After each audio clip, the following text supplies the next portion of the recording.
ఈరోజు మనము శ్రీల రూపగోస్వామి ప్రభుపాదుల వారిచే అభివర్ణించబడినటువంటి విదగ్ధ మాధవ అనే గ్రంథం నుంచి అధ్యయనం చేసే ప్రయత్నం చేస్తున్నాం. నేను రోజు మనం దీన్ని అభివర్ణించుకుంటున్నాం. ఇది నాటక రూపంలో అందించబడినటువంటి అద్భుతమైనటువంటి రసోత్తరమైనటువంటి కృష్ణలీల. దాంట్లో మనం రెండవ అంకము, ఆ నాటకంలో రెండవ అంకం గురించి అభివర్ణించుకుంటున్నాం.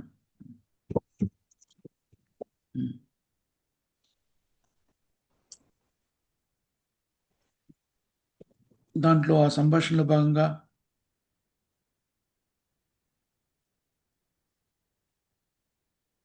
అక్కడ ఎవరెవరు ఉన్నారు, ఎవరికైనా గుర్తుందా? మనము ఎక్కడి వరకు సంభాషించుకున్నాము? హరే కృష్ణ ప్రభుజీ, ధన్వత్ ప్రణాం. హరిబోల్. బ్రహ్మ ఇంద్రుడు వస్తున్నారని చెప్పి మధుమంగళ భయపడి కృష్ణ వెనకతలు దాగున్నారు కదా ప్రభుజీ. అప్పుడు అదే వాళ్ళు రాక్షసులు కాదు అనేసి బలరాం నవ్వి, వాళ్ళు రాక్షసులు కాదు, ఇంద్రుడు బ్రహ్మ అని చెప్పారు ప్రభుజీ.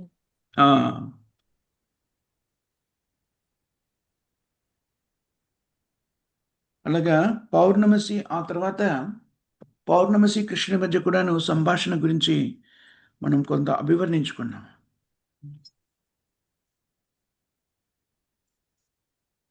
ఓ స్త్రీ తెలుపు వర్ణపి, తెలుపు ఈకల లాంటి కేశాలు కలిగిన నీవు వంకర టింకరగా నడుస్తూ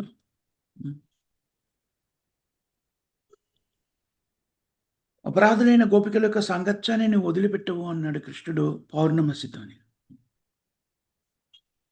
అప్పుడు పౌర్ణమసి అంది, ఓ అందమైన యువక, ఇప్పుడు నువ్వు రాధని మరియు గోపికలని అపరాధులు అన్నావు. ఎందుకని? వాళ్ళు కేవలము పుంగాన వృక్షం నుంచి కొన్ని పుష్పాలు మాత్రమే, నీ ఇష్టమైన పుంగాన వృక్షం నుంచి కొన్ని పుష్పాలు మాత్రమే దొంగిలిస్తారు. నీ హృదయాన్ని వాళ్ళు దొంగిలిస్తారు. పురుషోత్తముడైనటువంటి నీ హృదయాన్ని వాళ్ళు దొంగిలిస్తారు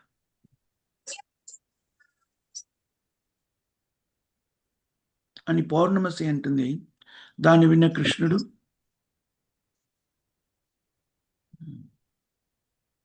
అయ్యో, మళ్ళీ నా అదృష్టం ఏమిటి, మళ్ళీ రాధ యొక్క నామాన్ని వినిపించేలా చేసింది. ఈ రాధానామం వింటే చాలు, నా హృదయం అంతా కూడాను ఆహ్లాదభరితమైపోతుంది అని తనలో తాను అనుకున్నాడు. అది చూసి మధుమంగళుడు అనుకుంటున్నాడు తనలో తాను, రాధానామం వినగానే కృష్ణుడు ఎందుకు అంత ఉద్రేకపడిపోతాడు అని తనలో తాను అనుకుని బయటకు అంటున్నాడు, మిత్రమా, దీని గురించి ఇంత దప్పిక కొని ఉండకు, ఇంత ఆత్రుతని ప్రదర్శించుకో అని మిత్రుడైన కృష్ణుడితో అన్నాడు. కృష్ణుడు ఇది వినగానే కోపము, ఆప్యాయత రెండు కలగలిపిన భావాలతోని, ఓ మాటకారి మిత్రమా, నువ్వు ఏదో ఒకటి మాట్లాడేస్తున్నావు. నేను దేని గురించి తాపత్రయపడుతున్నాను అన్నాడు. మధుమంగళుడు అన్నాడు, కోపం తెచ్చుకోకు, నేను ఇప్పుడు దేని గురించి మాట్లాడుతున్నాను అంటే పూర్ణమసి తీసుకొని వచ్చినటువంటి ఈ తీపి మోదుకల గురించి మాట్లాడుతున్నాను నేను అన్నాడు. మధుమంగళుని పదాలని కూడాను రెండు అర్థాలతో ఉన్నాయి. ఏమని? క్రోధాన్ని తెచ్చుకోకు, అందమైన గోపికల గురించి, నీ హృదయాన్ని దోచుకున్నటువంటి అందమైన గోపికల నుంచి నేను మాట్లాడుతున్నానే భావాన్ని వ్యక్తీకరించిన, అక్కడ చెప్పడానికి మాత్రము మోదుకల గురించి అని చెప్తున్నాడు.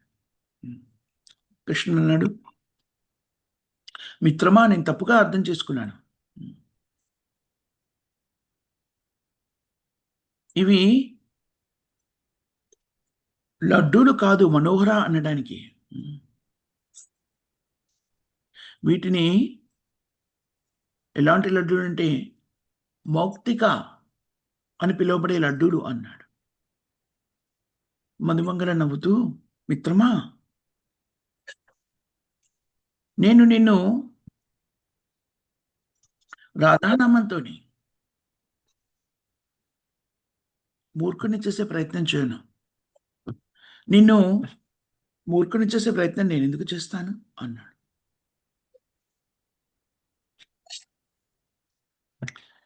పౌర్ణమసి పొందుతాననుకుంది. నిజానికి బ్రాహ్మణ బాలకుడు కృష్ణుని ఆటపట్టిస్తున్నాడు. అతని హృదయము ప్రేమతో ఉప్పొంగిపోతుంది. కృష్ణుడు అసౌకర్యానికి లోనవుతున్నాడు అందరి ముందు.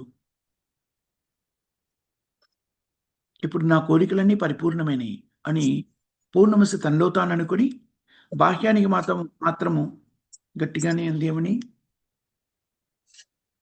రాధా నక్షత్రము ఆకాశంలో విహరిస్తుంది. శ్రీ మహావిష్ణు యొక్క ఇల్లు. అలాంటి నక్షత్రాన్ని ఈ భౌతిక లోకానికి, భూప్రపంచానికి చెందిన వాళ్ళు ఎవరైనా ఎలా పొందగలుగుతారు? ఓ అందమైన యువకుడా, ఆమె గురించి ఆకాంక్షించడము, దానివల్ల ప్రయోజనం ఏమిటి అంది కృష్ణుడిని చూస్తూ కృష్ణుడితో. కృష్ణుడు అన్నాడు దరహాసం చేస్తూ, ఆకాశం వైపు చూస్తూ, బలరామునికి దగ్గరగా వెళ్ళి, ఓ ప్రియమిత్రమా, ఇప్పటికే ఆలస్యం అయిపోయింది. యమునా తటాకానికి గోళ్ళను తీసుకుని వెళ్ళు. అక్కడ అవి తమ దాహాన్ని తీర్చుకుని సంతృప్తి చెందుతాయి.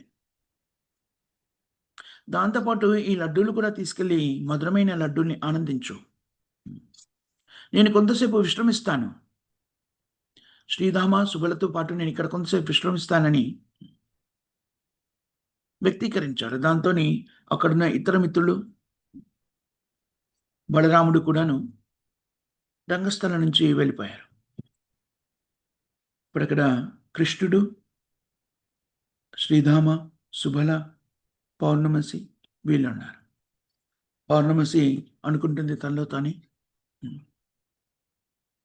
నేను కూడా వెళ్ళాలి, వెళ్ళి కృష్ణుడి చిత్రము వేయడం పూర్తయిందా లేదా చూడాలి అని గౌరవప్రదంగా కృష్ణుడి నుంచి ఇతరుల నుంచి వీడ్కోలు తీసుకొని పౌర్ణమసి కూడా నిష్క్రమించింది. కృష్ణుడు ఒక అడుగు ముందుకేసి ఆగి, మిత్రమా శ్రీధామ, నువ్వు ఎప్పుడైనా ఈ రాధ ఆమె చూసావా? జగత్తులోనే అత్యంత అందమైన యువతి. కొంత అసౌకర్యానికి లోనైనటువంటి శ్రీధామ నవ్వుతూ కొంత మందహాసం చేస్తూ తలదించుకొని అసౌకర్యానికి లోనయ్యాడు. అప్పుడు సుబల అన్నాడు, మిత్రమా, నువ్వు శ్రీధామని అలా ఎలా అడుగుతావు? శ్రీధాముని సోదరి అన్నాడు. కృష్ణ అంటాడు అప్పుడు, రండి మనం ఈ కదంబ వృక్షం కిందికి వెళ్ళి యమునా తటాక మీద కదంబ వృక్షం కిందికి వెళ్దాం. అక్కడ వేణునాదం అనేటువంటి లీలలో మనం నియుక్తమాదాం. నా హృదయం అంతా కూడా రాధాభావంతో నిండుకొని పోయింది అని కృష్ణుడు అంటాడు. అని అందరూ కూడా రంగస్థలం నుంచి నిష్క్రమించారు. అప్పుడు మళ్ళీ పౌర్ణమసి కనబడుతుంది. ఆమె నడుస్తూ తన ముందున్నటువంటి దృశ్యాన్ని చూసి ఆనందానికి లోనుతుంది. అదేమిటి?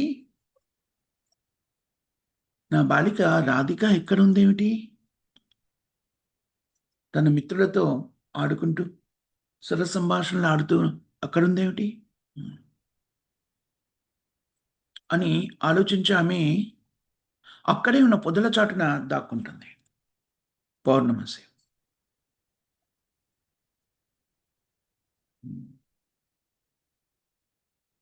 రాధారాణి యొక్క అద్భుతమైన సౌందర్యము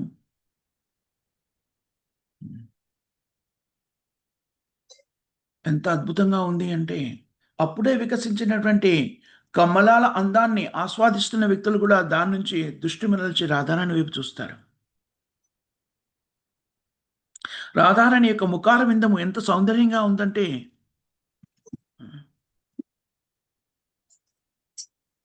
వనమంతా కూడాను వికసించిన కమలాలతో నిండుకున్న వనం కన్నా కూడాను అద్భుతమైన సౌందర్యాన్ని కలిగి ఉంది.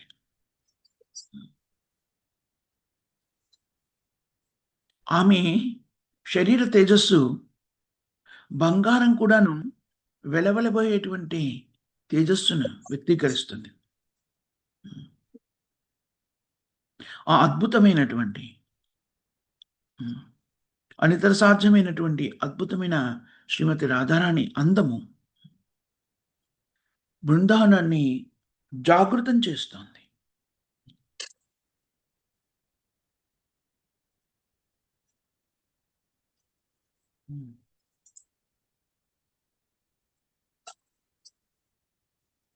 దాన్నంతా చూసిన పౌర్ణమసి అనుకుంది,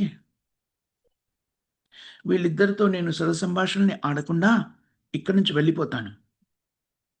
వీళ్ళకి కనబడకుండా ఈ పొదల చాటు నుంచి నేను విశాఖ దగ్గరికి వెళ్ళిపోతాను అనుకుంది. పౌర్ణమసి అలా అనుకొని అక్కడి నుంచి నిష్క్రమించింది.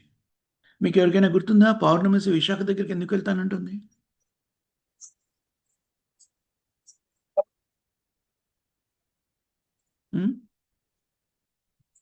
మనం చెప్పుకున్నాం కదా నిన్న, పౌర్ణమసి కృష్ణుడి చిత్రాన్ని వేయించాలి అనుకుంది.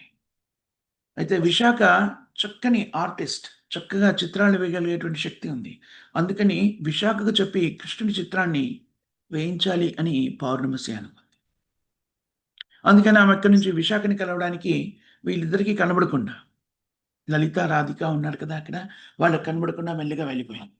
అప్పుడు ఫోకస్ దృశ్యం ఎటు మారింది? లలిత మరియు రాధ వాళ్ళు ముఖ్య ప్రదేశంలోకి ప్రవేశించారు, రంగస్థలం మీదకి వచ్చేసారు.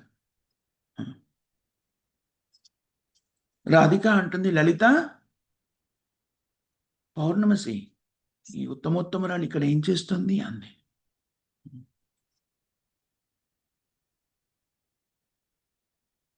అప్పుడు లలిత అంది, ఆ తమలవృక్షం కింద ఆమె సూర్యుని ఆరాధించడానికి కావలసినటువంటి స్థితిగతులను ఏర్పరుస్తుంది. అక్కడ విగ్రహ ప్రతిష్టాపన చేస్తుంది. ఆమె సూర్యుని ఆరాధనకి కావలసిన అన్ని సమకూరుస్తుంది అంది. అప్పుడు రాధిక అంది, అటువైపు చూస్తూ ముందుకు చూస్తూ, బహుశా ఇది బృందావనం అనుకుంటాను. దీని మధురత్వం గురించి నువ్వు మళ్ళీ మళ్ళీ చెప్తూ ఉంటావు కదా, అది ఇదేనేమో అంది రాధిక. ఇప్పుడు లలిత అంది, ఇది అశ్వత్థ వృక్షము మిత్రమా. ఇక్కడ కృష్ణుడు తన దివ్యలీలని ఆనందిస్తుంటాడు అంది. రాధిక అంది, కొంత ఉద్విగ్నత కనబడింది రాధికను. కనబడి ఆమె తనలో తాను చెప్పుకుంది, ఆహా, ఈ 2 అక్షరాల పదంలో ఎంత మాధుర్యత ఉంది అని తనలో తాను అనుకుని బయటికి, మిత్రమా నువ్వు ఎవరి గురించి చెబుతున్నావు అంది. లలిత ఉద్దేశపూర్వకంగా ఒక దరహాసాన్ని చేస్తూ, నేను కృష్ణ అన్నాను అన్నది. అప్పుడు రాధిక అంటుంది, మళ్ళీ తనలో తాను అనుకుంటూ, ఆహా, ఈ నామము అందమైన యువతుల హృదయాల్ని ఎలాగా ఆనందానికి లోనుచేస్తుంది. ఈ నామాన్ని కలిగిన వ్యక్తి ఎలా ఉంటాడో హ్మ్. అని తనలో తాను అనుకుంటుంది. బయటకి తన భావోద్వేగాలు కనబడకుండా జాగ్రత్త పడుతూ బయటికేమని చెప్పింది? హ్మ్. నేను వెళ్ళి ఆ గాంజా ఫలాల్ని తుంచుకురావడానికి వెళ్తున్నాను. నేను లోపలికి వెళ్తాను అడవి లోపలికి అంది. ఇప్పుడు లలిత అంది హాస్యాన్ని చలోక్తి విసురుతూ. హ్మ్. ఓ వనిత ఎవరి కళ్ళైతే ఏదో గ్రహించడానికి, అన్నింటినీ చూడడానికి ఆతృత పడుతున్నటువంటి కళ్ళు కలదానా? హ్మ్. ఎవరి శరీరమైతే అద్భుతమైన సౌందర్యంతో విలసిల్లుతూ, తేజోవంతంగా ప్రకాశవంతమై ఉందో, ఎక్కడ కూడాను నీడ కూడా సోకనటువంటి తేజముతో వెలిగిపోతుందో, త్రిలోకాల్లో లేనటువంటి తేజంతో వెలిగిపోతోంది. నువ్వు అంతటి అద్భుత సౌందర్యాన్ని కలిగిన దానివి. నువ్వు ఆ పుష్పాల తీగల్లోకి వెళ్లి చిక్కుకోకు. అద్భుతమైన అందాన్ని కలిగినటువంటి ఒక దేవత ఈ వనంలో కదులుతూ ఉంటాడు. నల్లని కనుపాపలకు ధరించేటువంటి కాటుక లాంటి వర్ణంలో ఉంటాడు.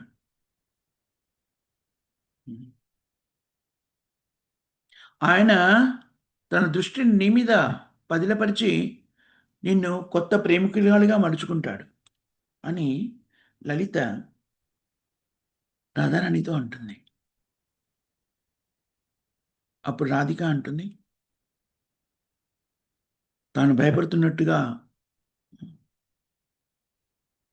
మొహం బయటకి భయపడుతున్నట్టుగా పెట్టి లోపల వస్తున్నటువంటి దరహాసాన్ని, మధురమైన దరహాసాన్ని దాచుకొని, మిత్రమా లలిత, హ్మ్,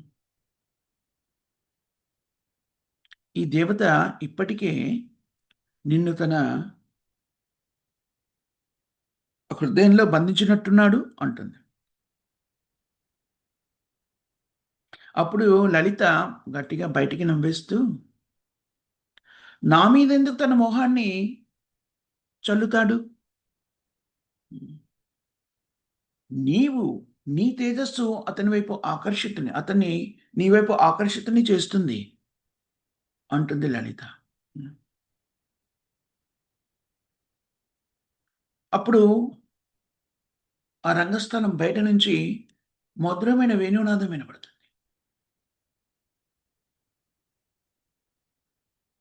ఆ మధురమైన వేణునాదం వినగానే రాధిక తన్మయత్వానికి లోనై తనలో తాను ఆశ్చర్యచకితురాలై తనలో తాను అనుకుంటుంది. ఆహా! ఎంత అద్భుతం! ఎంత మధురమైనటువంటి శబ్ద తరంగాలివి. హ్మ్. అని ఆమె తన్మయత్వం పొందుతుంటే ఆమెను చూసి లలిత అనుకుంటుంది తనలో తాను.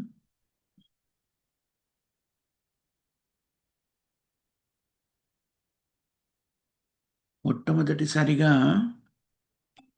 హ్మ్. హ్మ్. మొట్టమొదటిసారిగా సున్నితమైనటువంటి లేడిపిల్ల వేటగాడి వలలో చిక్కుకుంది అనుకుంది లలిత.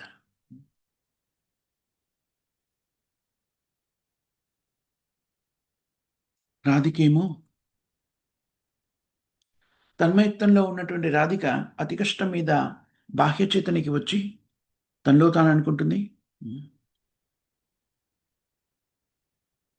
శబ్ద తరంగాల శబ్ద తరంగాల ద్వారా వేణునాదం ద్వారా అమృతత్వాన్ని ఒలకబోసిన ఈ వ్యక్తినెవరో కనుక్కోవాలి అని తనలో తాను అనుకుంది రాధిక. హ్మ్. లలిత రాధికకి దగ్గరగా వచ్చి, రాధా! నువ్వు నన్ను విశ్వసిస్తావా? నన్ను నమ్ముతావా? అంది. అప్పుడు రాధిక అంది, అలా ఎందుకు అడుగుతున్నావు? హ్మ్. నీకు ఈ విషయం తెలుసు కదా! నేను పూర్తిగా విశ్వసిస్తాను నిన్నని అన్నది. అప్పుడు లలిత అంది, అయితే ప్రియమిత్రమా, సఖీ, నాకిప్పుడు చెప్పు, అకస్మాత్తుగా నువ్వు ఇలా ఉద్వేగభరితమైన స్థితిలోకి ఎందుకు వెళ్ళావు అంది. అప్పుడు రాధిక అంది, కొంత అసౌకర్యానికి లోనైన రాధిక ఏమంది, ఈ కదంబ వృక్షాల నుంచి వస్తున్నటువంటి శబ్ద తరంగాలు ఏమిటవి? అవి మెల్లిగా ప్రసరించి నా చెవుల్లోకి ప్రవేశిస్తున్నాయి. మిత్రమా, ఈ శబ్దం మూలంగా, ఈ వేణునాదం మూలంగా హ్మ్, ఒక ప్రత్యేకమైనటువంటి ఉద్విగ్న స్థితిలోకి నేను చేరుకున్నాను. ఒక వివాహిత స్త్రీ చేరుకోకూడనటువంటి స్థితిలో నేను నెలకొనిపోయాను అని రాధిక చెబుతోంది. ఇప్పుడు లలిత అంది, "ఉమ్, ఆ శబ్ద తరంగాలు వేణునాదమమ్మా" అంది. రాధిక మరింత కొంత తడబాటుకు లోనై, ఏ రకమైన వేణునాదం ఇది? ఉమ్, అదేమీ వర్షాన్ని కురిపించలేదు, చల్లదనాన్ని ఇవ్వట్లేదు. అయినా ఇక్కడ వర్షం లేకపోయినా, చల్లదనము లేకపోయినా ఆ వేణునాదము నన్ను కంపించేలా చేస్తుంది. అదేమీ అస్త్రం కాదు. అయినా సరే అది నన్ను కోస్తుంది. హ్మ్. హ్మ్. అది ఏమి అగ్నిని తీసుకురాలేదు. కానీ అది నా హృదయాన్ని కాలుస్తుంది. నన్ను అగ్నిలోకి తోస్తుంది. కొంత ఉద్విగ్నభరిత స్థితికి లోనైపోయి రాధిక అంటుంది ఇంకాను, ఈ వేణునాదం ఏంటో నాకు అర్థం కాదు. హ్మ్. అయినా సరే ఇక్కడితో దీనికి ఫుల్ స్టాప్ పెట్టేద్దాం. హ్మ్. ఎవరో తెలివైనటువంటి ఐంద్రజాలికుడు మంత్రముగ్ధుల్ని చేసే మంత్రమేదో వల్లిస్తున్నట్టుగా ఉంది. ముగ్ధుల్ని చేసే మంత్రం వల్లిస్తున్నట్టుగా ఉంది అంటుంది రాధిక. హ్మ్.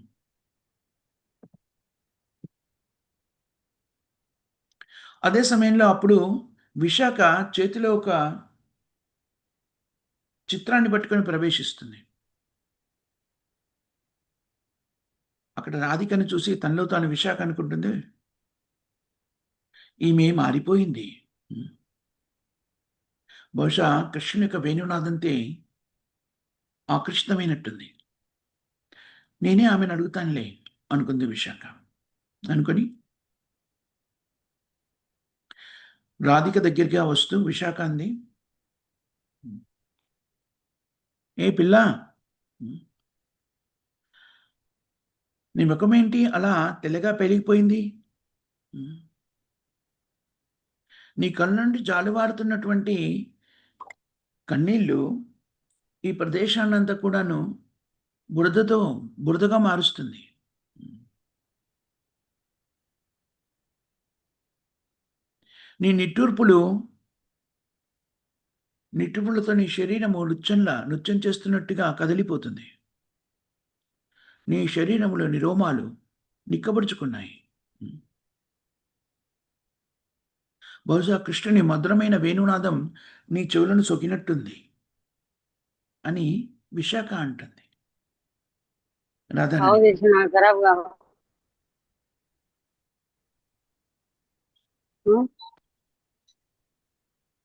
तो चाय वाम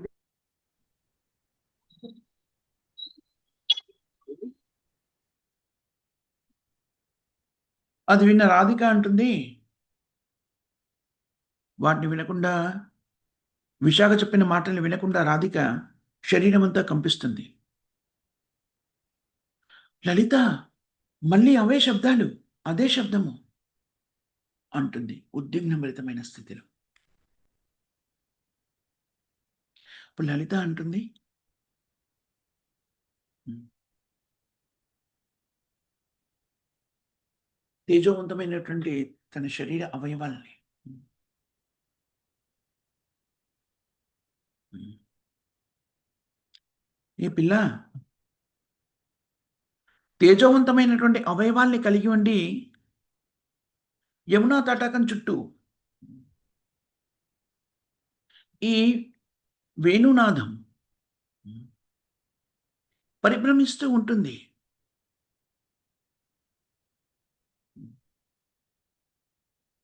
గరుడు పాములకు భయం కొలిపినట్టుగా, పాములలోని శాంతియుత స్థితిని గరుడు భంగపరిచినట్టుగా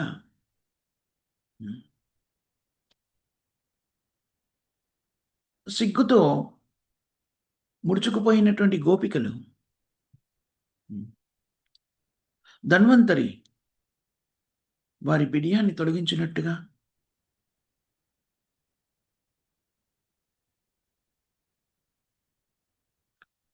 అగస్త్యముని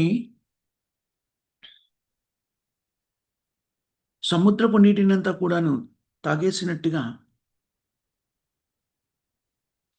గోపికల యొక్క గర్వము దీనితో అణచబడిపోయింది అంటుంది. ఇప్పుడు రాధిక అంటుంది,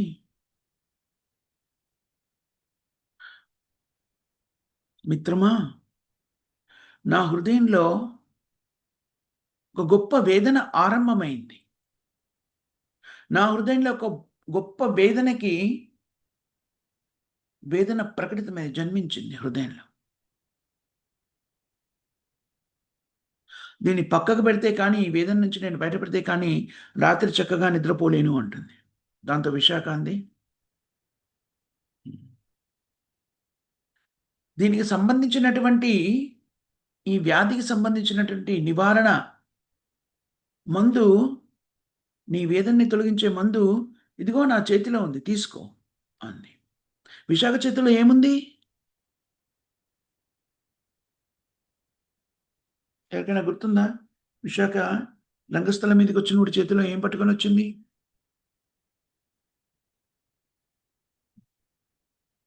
కృష్ణుడి చిత్రాన్ని కదా అమ్మా. చిత్రపటం ప్రభుజీ, అమ్మా, కృష్ణుడి చిత్రపటం తెచ్చింది. కృష్ణుడి చిత్రపటంతో వచ్చింది. ఆమె ఏమంది? నీ వేదనకి ఈ విరుగుడు నా దగ్గర ఉంది, ఇదిగో తీసుకోమంది. అప్పుడు రాధిక అంది, విశాఖ ఇలా రా, మన ఇద్దరము కారణీక పుష్పాలు విలసిల్లుతున్నటువంటి ఆ ప్రదేశంలోని చెట్ల నీడకు వెళ్దాం, నాతో రా అని వాళ్ళిద్దరూ నిష్క్రమించారు. ఇది మొదటి అంకం పూర్తయింది అని చెప్పబడింది. రెండవ అంకము, దాని పేరేమిటంటే మన్మథ లేఖ, దాని పేరు అంటే ప్రేమలేఖ అని వ్యక్తీకరించబడింది. అప్పుడు రంగస్థలం మీదకి నందిముఖి ప్రవేశిస్తుంది. నందిముఖి అంటుంది, పూర్ణమసి నన్ను ఆదేశించింది. ఓ నందముఖి, నా పుత్రిక రాధిక అస్వస్థకి గురైందని చెప్పబడింది. ఆమె స్థితిగతులను వెళ్ళి తెలుసుకొనిరా, నిజమేమిటో తెలుసుకో అని పూర్ణమసి నన్ను ఆదేశించింది. అందుకే ముఖర ఇంటికి నేను వెళ్తున్నాను అని ఆమె వెళ్తూ ఉంటుంది. అక్కడే ముఖర కనబడుతుంది ఆమెకి. అదేమిటి, ఏడుస్తూ ముఖర ఇక్కడికే వస్తుందేమిటి అని అనుకుంటుంది నందిముఖి. ముఖర అంటుంది, అప్పుడే రంగస్థలం మీదకి వస్తుంది ముఖర. అయ్యో, నేను మొత్తం నాశనం చేశాను, నేను దురదృష్టవంతురాన్ని అంటుంది. నందిముఖి అంటుంది, ఓ పుణ్యాత్మురాలైన ముఖర, ఎందుకు ఏడుస్తున్నావు? నందిముఖిని చూసి ముఖర అంటుంది, పుత్రిక, బాలిక, రాధిక యొక్క వేదనని చూసి నేను ఏడుస్తున్నాను అంటుంది. అది వినగానే నందిముఖి అంటుంది, ఆమె ఏం చేసింది? రాధిక గురించి ఏడుస్తున్నాను అంటున్నావు. ఏమైంది ఆమెకి? ఇప్పుడు ముకురా అంటుంది, బాలిక ఏం చెప్పును? పిచ్చి పట్టిందాకా అలా మాట్లాడుతుంది రాధిక.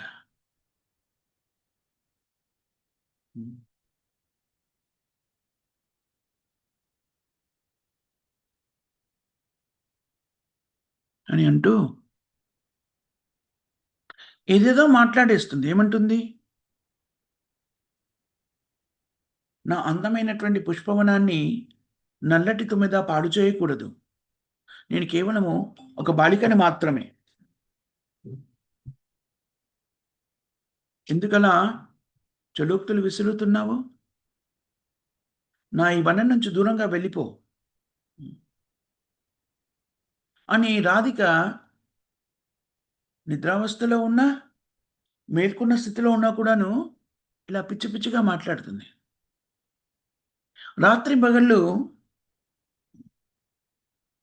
కమలనయని అయినటువంటి రాధిక రాత్రింబగళ్ళు ఇలాంటి పిచ్చితనంతో వేదన చెందుతుంది. నందముఖి తనలో తాను, నాందిముఖి నందముఖి ఆమె తనలో తాను అనుకుంటుంది, అలా మాట్లాడుకోవడము పిచ్చితనానికి చిహ్నం కాదు, అది అదృష్టానికి చిహ్నము. కృష్ణుని దివ్యలీలల వల్ల భావోద్వేగానికి లోనం వల్ల ఏర్పడినటువంటి అదృష్టానికి అది చిహ్నము అనుకుంది. ముకురా అంది, బాలిక నేను పూర్ణమసి దగ్గరికి వెళ్ళి, ఇక్కడ ఆమెని పుణ్యవతి అని పిలుస్తున్నారు. పూర్ణమసి ఆ పుణ్యవతి దగ్గరికి వెళ్ళి ఈ విషయం చెబుతాను. నువ్వు రాధిక ఉన్నటువంటి పొదల దగ్గరికి వెళ్ళి ఆమెని గమనిస్తూ ఉంటావు అని చెబుతుంది. అక్కడి నుంచి ఇద్దరు కూడాను నిష్క్రమిస్తారు.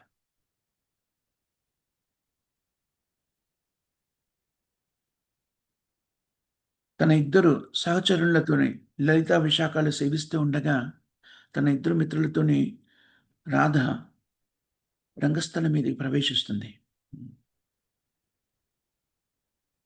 కొంత ఉద్విగ్నభరితమైన స్థితిలోనైన రాధిక తనలో తాను అనుకుంటుంది, గాయపడిన హృదయమా, కేవలం చిత్రపటాన్ని చూసే నువ్వు ఆపుకోలేకుండా ప్రేమలో పడిపోయావా అని ఉద్విగ్నభరితమైన తన హృదయాన్ని తానే సంభాషించుకుంటాడు. లలిత విశాఖ అన్నారు, రాధా నువ్వు ఎలా వేదన చెందుతున్నావు మేము గమనిస్తున్నాము. ఎందుకు అలా వేదన పడుతున్నావు? నీ వేదనకి కారణం మాకు ఎందుకు చెప్పవు? అది విని రాధిక ఒక నిట్టూర్పు విడిచి తన ముఖాన్ని పక్కకు తిప్పుకుంటుంది. అప్పుడు విశాఖ అంటుంది రాధికతో, ఓ మిత్రమా, ఈ వేదన నీ హృదయాన్ని శాంతితమైన నీ హృదయాన్ని ముక్కలు ముక్కలుగా కత్తిరిస్తోంది.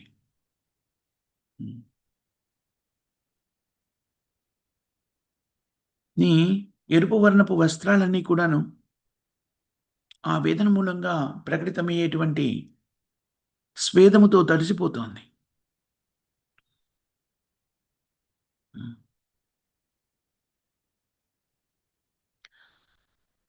పసుపు వర్ణంలోని చెంపవృక్షంలా మెరిసిపోయేవో బాలిక, మిత్రమా,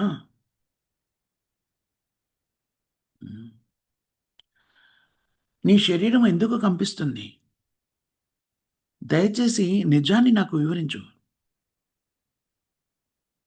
నీ మిత్రుల నుంచి నీ స్థితిని దాచిపెట్టడము సరైన విధి కాదు అంటుంది విశాఖ.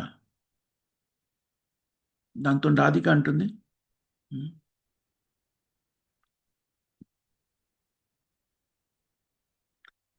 ఓ క్రూరాల విశాఖ, ఈ విధంగా ప్రశ్నించడం నీకు సిగ్గు కలిగించడం లేదా అంది.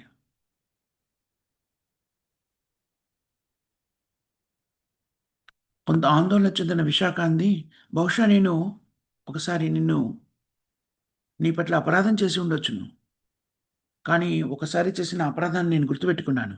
అంది విశాఖ. ఇలాంటి కరుణ లేకుండా ఉన్న దానివే నువ్వు. అలా ఎందుకు మాట్లాడుతున్నావు?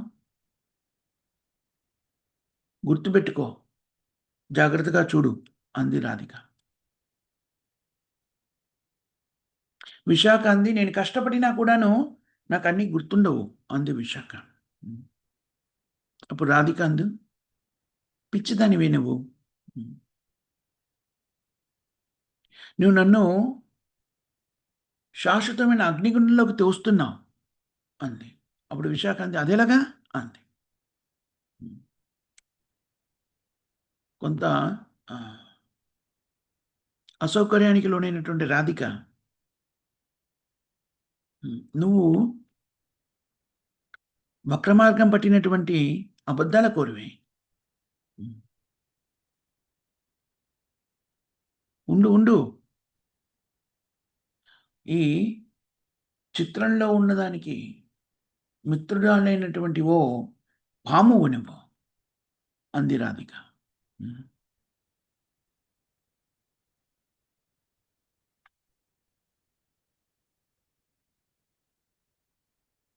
చూడండి, ఆ చిత్రాన్ని చూపిస్తూ రాధిక అంది, అద్భుతమైన సౌందర్యంతో విలసిల్లుతున్నటువంటి వజ్రంలాగా మెరిసిపోతున్నాడు, నెమలి పింఛాన్ని ధరించి ఉన్నాడు. అలా ధరించి ఉన్నటువంటి నవయవ్వన యువకుడు ఈ చిత్రం నుంచి బయటకు వచ్చి నిలిచాడు. దాన్ని రాధిక చూస్తోంది. అది చూడగానే ఆమె గొంతుక గద్గదమై తడారిపోయింది. రాధిక యొక్క ఇద్దరు మిత్రులు కూడాను ఆశ్చర్యంగా ఒకరినొకరు చూసుకుంటున్నారు, కనుబొమ్మలు పైకెత్తి.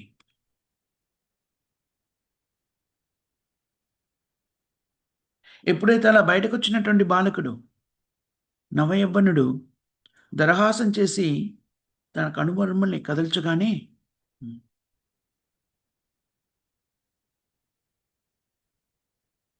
రాధిక బయటకు చెప్తుంది. ముందేమో మనసులో చూసింది, తర్వాత స్నేహితురాలతో ఉంటుంది. ఈ చిత్రంలోంచి బయటకు వచ్చినటువంటి ఆ యువకుడు నన్ను చూసి దరహాసం చేశాడు, తన కనుబొమ్మల్ని కదల్చాడు. దాంతో నా హృదయము పిచ్చిపట్టినట్టుగా అయిపోయింది. నా హృదయంలో ప్రజ్వలిస్తున్న అగ్ని చంద్రుడిలా చల్లగా మారిపోయింది.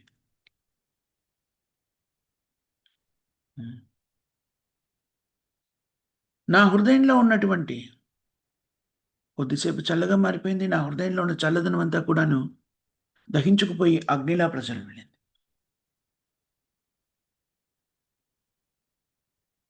అప్పుడు లలిత అంది, ఇదేమిటి, నీకు స్వప్నంలో జరిగిందా అంటుంది. అప్పుడు రాధిక అంది, అది నిజంగా స్వప్నమా? అది స్వప్నమా లేకపోతే మేలుకొని ఉన్నానా? అది రాత్రా లేకపోతే పగలా? అది నాకు తెలీదు.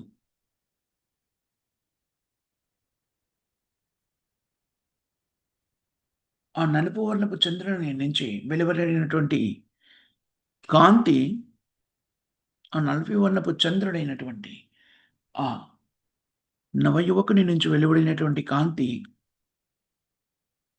నా హృదయంలో అగ్నిని లేపింది, అగ్నిని జ్వలింపజేసింది. దాంతో విశాఖ అంది, భావోద్వేగానికి లోనవుతూ, ఓ రాధా, నీ మనస్సు తికమక పడుతుంది ఒక క్షణం పాటు. అప్పుడు రాధిక అంది, భ్రమపడుతున్నానా? నా మీద విశ్వాసం లేదే నీకు? ఆపు. నీ అపరాధాన్ని దాచుకునే ప్రయత్నం ఎందుకు చేస్తున్నావు అంది రాధిక.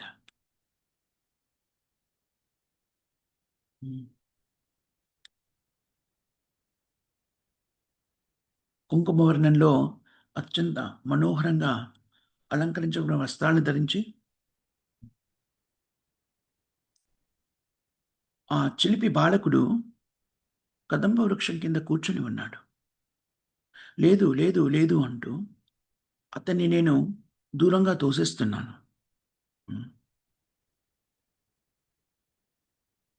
ఆ మూర్ఖుడు బలవంతంగా నన్ను తాకాడు. దీంతో ఒక పుష్పము యొక్క రేణువుతో పుష్పపు యొక్క రేణువుతో నన్ను తాకాడు. వికసించిన తన హస్తాన్ని ముందుకు చాచి పుష్పముతో నన్ను తాకాడు.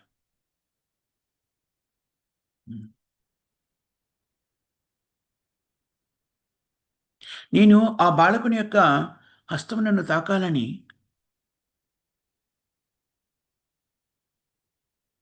ఉవ్విళ్ళూరుతున్నాను. ఒక నీలివర్ణపు కమలము వణికిపోతున్నట్టుగా నేను కూడా వణుకుతున్నాను. నేనెక్కడున్నాను? నేనెవరిని? నేనేం చేస్తున్నాను? మిత్రమా, అవేవి కూడా నాకు తెలియని పరిస్థితి.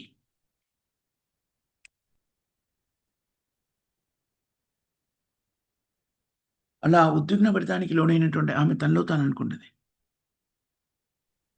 క్రూరమైనటువంటి మనసు కోతి లాంటిది. ఒకేసారి ముగ్గురిని ప్రేమించడంలో నీకు సిగ్గులేదా? నువ్వు కృష్ణుని ప్రేమిస్తావు, ఆ వేణువును ప్రేమిస్తావు. వేణువు నువ్వు ఉదేటువంటి ఆ వేణునాదాన్ని జ్వలింపజేసే వ్యక్తిని ప్రేమిస్తావు. ఇప్పుడు నలుపొరలో ఉన్నటువంటి ఈ యువకుని కూడా ప్రేమిస్తున్నా. ఓ హృదయమా, నా శరీరాన్ని దహింపజేసినప్పుడు నేను క్రూరమైన నిన్ను కూడా దహింపజేస్తాను అని రాధిక తన మనసుతో సంభాషించుకుంది తనలో తాను. లలిత అంది, చూడు, ఇది వసంతకాలం.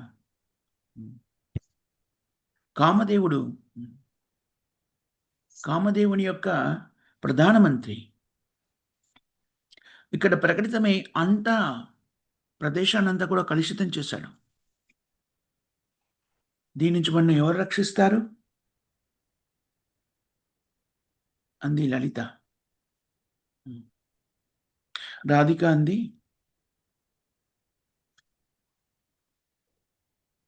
మలయ పర్వతం నుంచి వీచేటువంటి సుగంధభరితమైనటువంటి గాలి వీచిని, ఆహ్లాదభరితమైనటువంటి కుకు పక్షులు చక్కగా మధుర గీతికల్ని ఆలపించని, జుంజుదారతం చేస్తున్నటువంటి తుమ్మెదలు నా హృదయాన్ని కొల్లగొట్టని. మిత్రమా, అవి నాకు సహాయపడతాయి, నా వేదనని తొలగిస్తాయి అంది. లలితా విశాఖ ఇద్దరు రోధిస్తూ, నీవెందుకు ఈ భయంకరమైనటువంటి వేదనని అనుభవిస్తున్నావు? నీ హృదయంలో కదులుతున్నటువంటి ఉద్విగ్నభరితమైనటువంటి ఆకాంక్షలు మాకు అర్థం కావడం లేదు అంటారు. రాధిక అంది నిట్టూర్పు విడుస్తూ, ప్రియమిత్రమా, ఇలా ఉద్విగ్నభరితంగా ఉన్నటువంటి ఈ రాధారాణి హృదయము దీన్ని ఈ వేదన నుంచి పరిరక్షించడం చాలా కష్టతరమైనటువంటిది. ఎవరైనా దానికి తగిన మందును సమకూర్చే ప్రయత్నం చేసినా కూడాను అది సఫలీకృతం కాదు.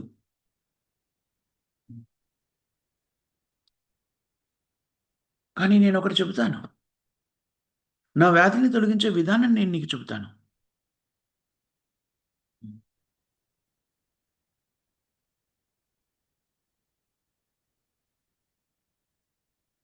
జాలుబారుతున్న ఈ మధురమైనటువంటి మకరందాన్ని నా మెడ చుట్టూ ముక్కుకు పూసినట్టయితే ఈ మకరందం, జాలుబారుతున్న మకరందాన్ని ముక్కుకు తాడు వేసినట్టుగా నా మెడ చుట్టూ కట్టి నన్ను ఉరేస్తే అప్పుడు నా ఈ ప్రేమ వ్యాధి నుంచి నన్ను ముక్తిని చేయగలుగుతారు మీరు అంటుంది. లలిత విశాఖ కొంత ఉద్విగ్నభరితానికి లోనైపోయి, ఇలా భయానకంగా మాట్లాడకు, నీ మిత్రుల యొక్క హృదయాల్ని, వాళ్ళ జీవితాన్ని ధ్వంసం చేయకు, నీవు ఆకాంక్షించినది త్వరలో నీకు లభిస్తుందిలే, అంత ఆవేదన చెందకు, అలా మాట్లాడకు అన్నాడు. రాధిక అంది, మిత్రులారా మీరు ఇలా ఎందుకు చెప్తున్నారు? రాధ హృదయంలో కలుగుతున్న ఆవేదన మీకు అర్థం కావట్లేదు కాబట్టి, రాధ హృదయం ఎలా గాయపడిందో మీకు తెలియదు కాబట్టి మీరు అలా మాట్లాడుతున్నారు అంటుంది. ఇప్పుడు లలిత విశాఖ ఇద్దరు కూడా అంటారు, ఓ మా మిత్రురాలు మాకంతా కూడా తెలియజెప్పింది. అప్పుడు రాధిక అంది, లేదు లేదు, మీ మిత్రురాలు మీకేం చెప్పలేదు, అది వ్యక్తీకృతం చేయడానికి ఆమె హృదయం సిగ్గుపడుతోంది అంటుంది. ఇప్పుడు లలిత విశాఖ అన్నారు, నీ అద్భుతమైన ప్రేమని మేము తిలకిస్తున్నాము,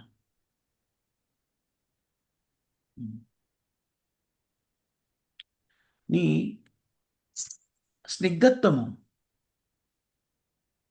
దాన్ని దాచలేకపోతుంది అని లలిత విశాఖ అన్నారు. ఇప్పుడు రాధిక అంది,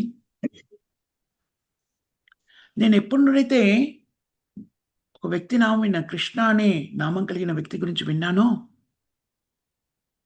నా హృదయం నా నుంచి దూరం అయిపోయింది, నా అంగాలేవి సరిగా పనిచేయడం లేదు. కృష్ణనామం వింటేనే నా హృదయం అంతా ఉద్విగ్నభరితానికి లోనైంది. ఇప్పుడు మరొక వ్యక్తి వేణునాదం చేస్తున్నాడు.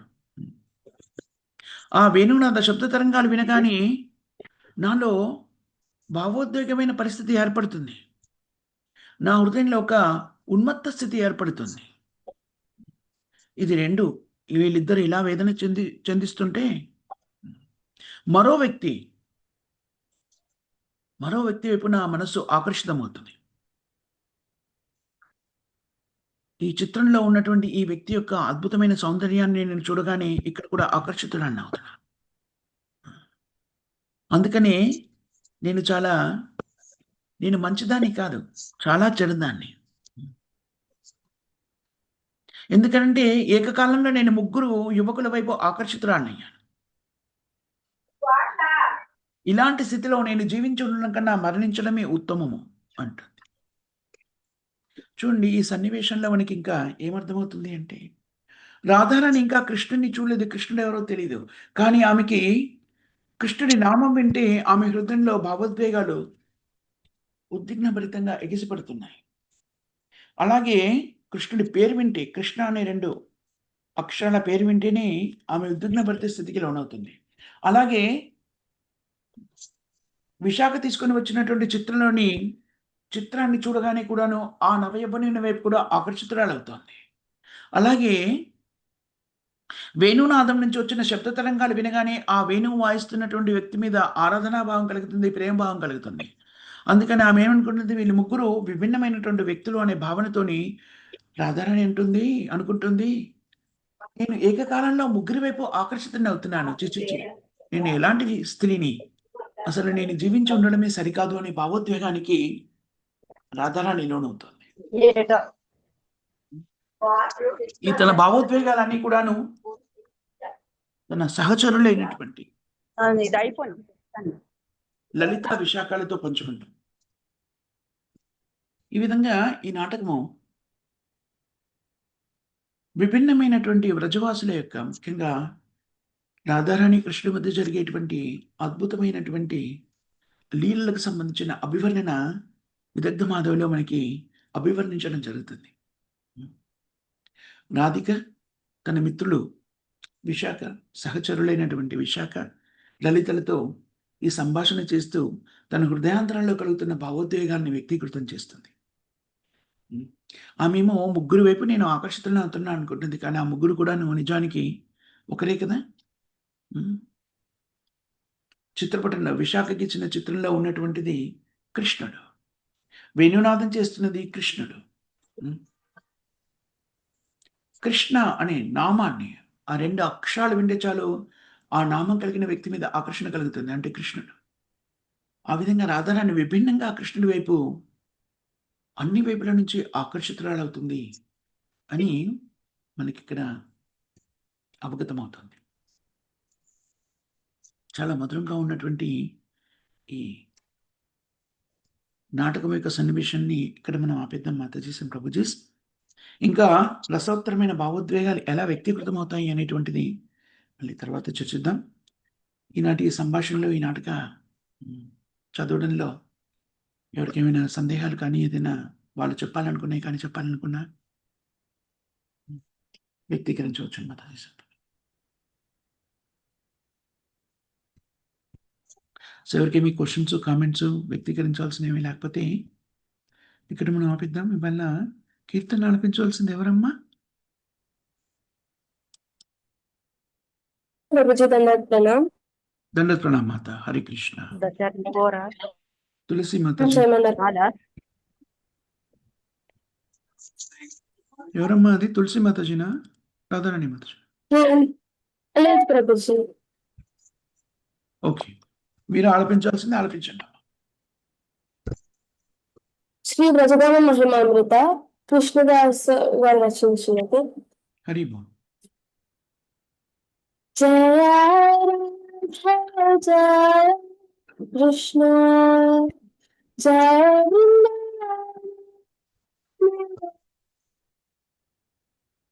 శ్రీ గోవింద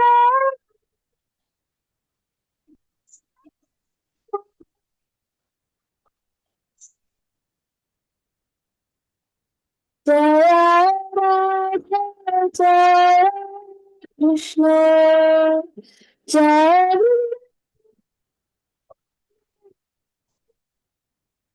శ్రీ గోవింద. మాతాజీ వాయిస్ రావట్లేదు, లోపలికి పోతుంది మాతాజీ. అవును హరి మాతాజీ, కృష్ణ. వాయిస్ పోతోంది మాతాజీ, చాలాసార్లు లోపలికి వెళ్ళిపోతుంది. ఒక్క నిమిషం ప్రభుజీ.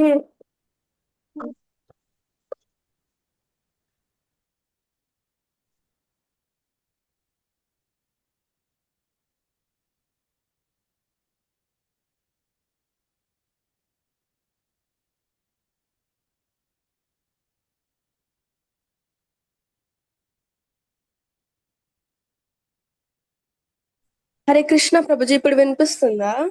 ఇప్పుడైతే వినబడుతుంది, అప్పుడు కూడా వినబడింది, మధ్యలో పోయింది. ఇప్పుడు ట్రై చేయండి మాతాజీ.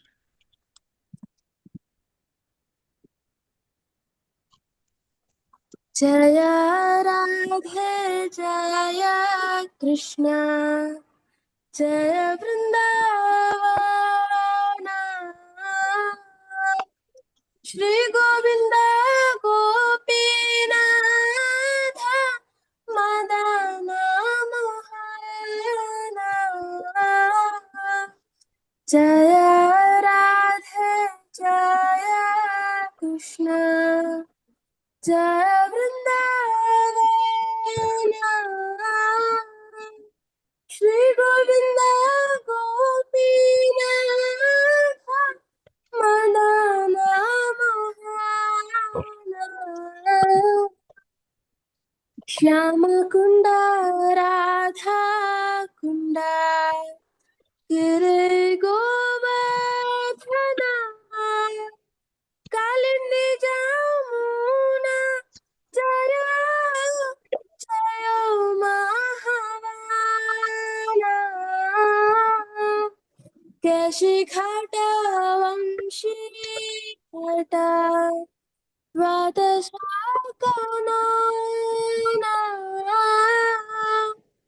జహస బలీలా కోయిలా శ్రీనంద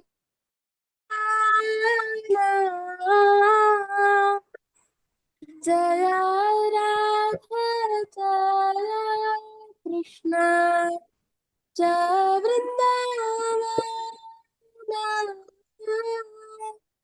శ్రీ గోవింద గోపీనాథ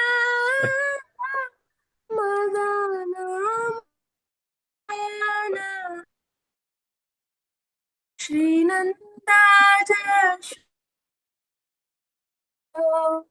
चलो गोना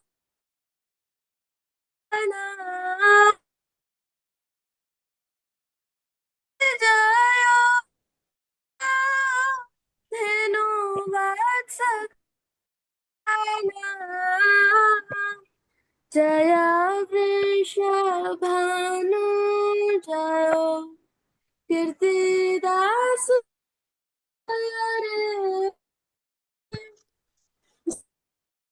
नमसि जय अभिरानगरी जय राधे जय कृष्ण जय वृंदावन श्री गोविंद गोपीनाथ मदन मोहन जय जय गोपीश्वरा वृंदावन माझा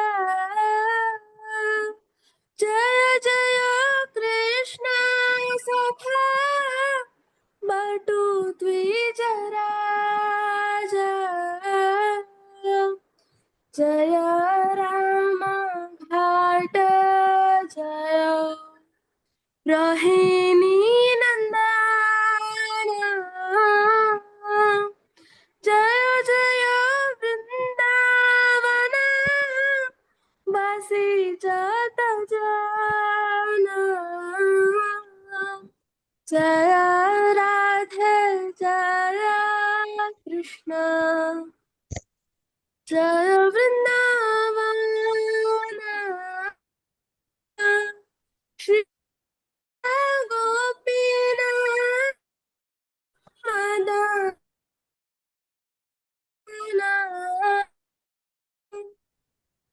जय द्विज पत्नी जय नागा कन्या भक्ति तेज हरा पला गोविंदा चरणा श्री मंडला जय जय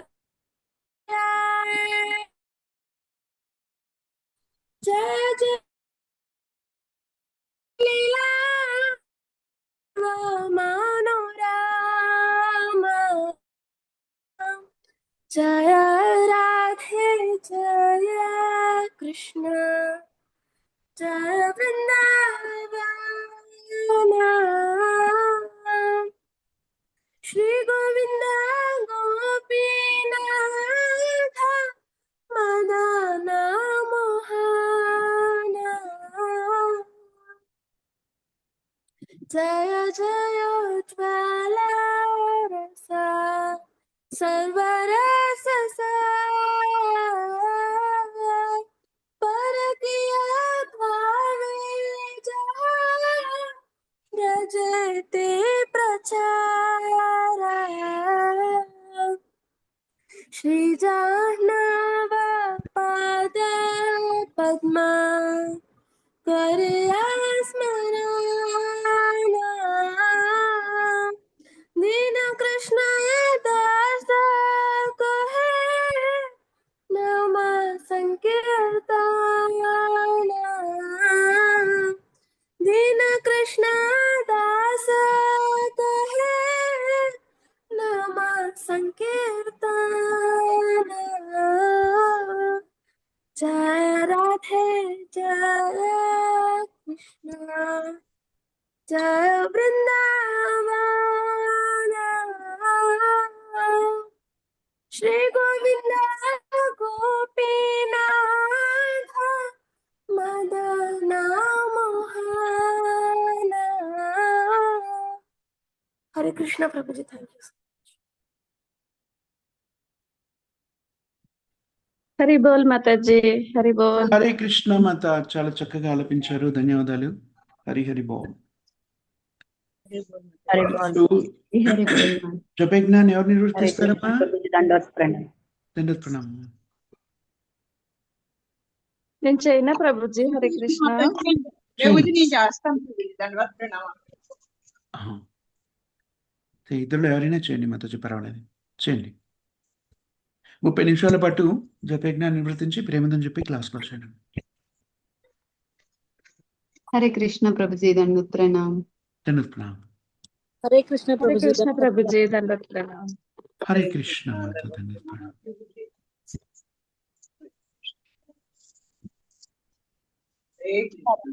ప్రభుజీ, దండవత్ ప్రణామం. హరి బోల్. హరే కృష్ణ ప్రభుజీ దండవత్. దండవత్ ప్రణామం మాతాజీ.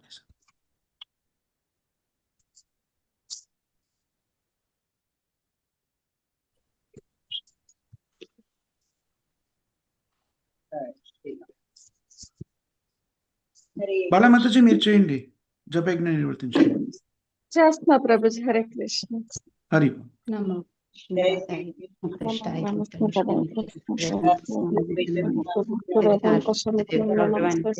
కృష్ణ